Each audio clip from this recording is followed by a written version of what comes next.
Hey guys, David here.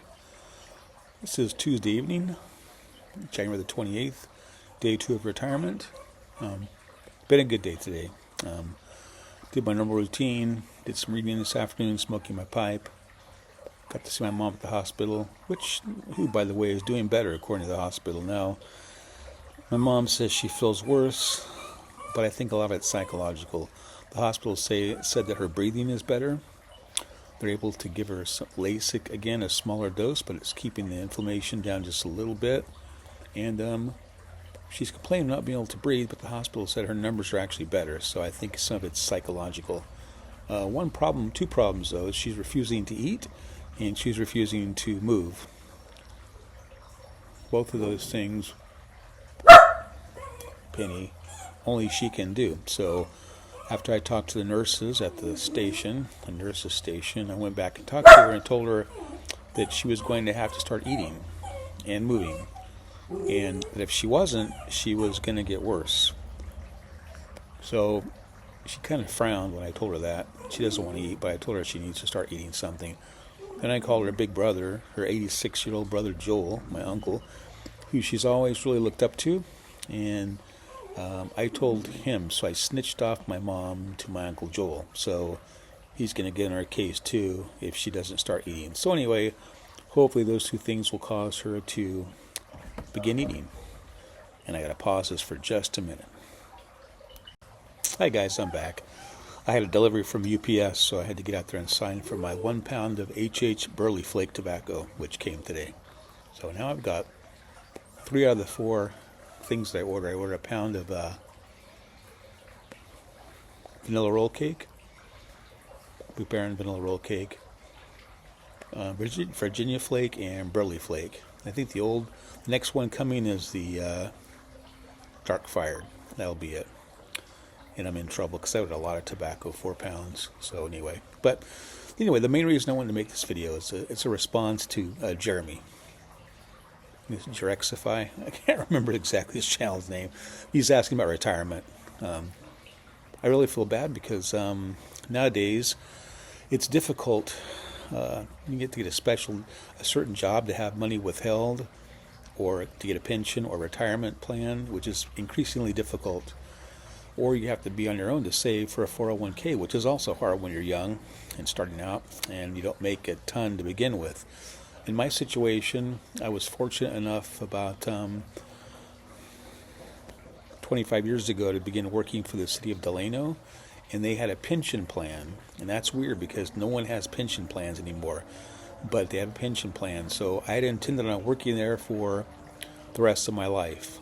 I was in my early 30s when I got the position as a senior instructor at a correctional facility. And I thought I would be there until I retired, but unfortunately the state, in their stupidity, canceled all the contracts with the smaller correctional facilities because they started releasing inmates.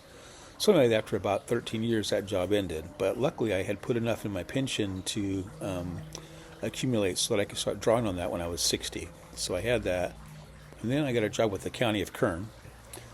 About 12 years ago, that's when I just retired from, and they have also a retirement plan. Now, the retirement plan that I was hired under wasn't as good as it had been in the past. They changed it a couple years before I was hired, so when you retired, you didn't get quite as much. But still, after 12 years there, I was able to get a retirement through them. So those two combined with Social Security gives me fairly close to what I was making. It's going to be less because of taxes and all, but it's fairly close. So I kind of got lucky. Now, if Social Security were to fold up and that was to stop, then I may have to get a part-time job somewhere again. I hope that doesn't happen, but anyway, I'll be 62 next month. So I started getting Social Security at the lowest end at 62, which I think is about $1,800 a month, something like that. So that combined with the other two pensions and retirement, I get about what I was making, roughly. And my wife is still working. She's always made more than I have anyway for the last few years at least. She's a teacher. She's been there for almost 20 years. So, just a second.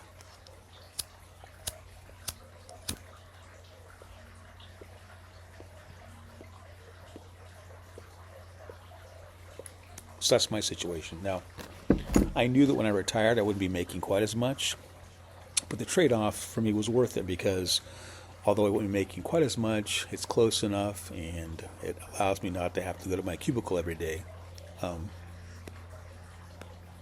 always figured if I had to do something else, I could substitute teach for about, I think they pay about $200 a day. So when you're on Social Security, you're allowed to make an additional $1,800 a month, roughly, without being penalized for that. So if I sub for 9-10 days a month, then I could probably make more than what I was making when I worked. So that was pretty good. I feel sorry for the younger guys though, because at this point you have to have a lot of jobs don't have pensions or retirements anymore, unless you're lucky enough to get off the city government or some type of government job, whether it's municipal, county, or state. But if you're not doing that, then it's difficult. So that's where the 401k comes into being. Now, I had that as well because I started. My employers, this government employers, usually had a match program. So if you put a certain amount in your savings, they would match that. So I was able to get a little bit of a savings in that. So that would be used for any situations that would require more money than what we're making on my retirement. But if you're young, like Jeremy, relatively young in his 30s, then basically I would go talk to a financial planner and ask them what I should do. They have retirement planners you can go speak with, and they can give you some hints as far as what to do for saving for the future, because especially if Social Security goes bottoms up or belly up, then it'd be important to have something, obviously, unless you just want to work until you're 85, but none of us want to do that or can do that.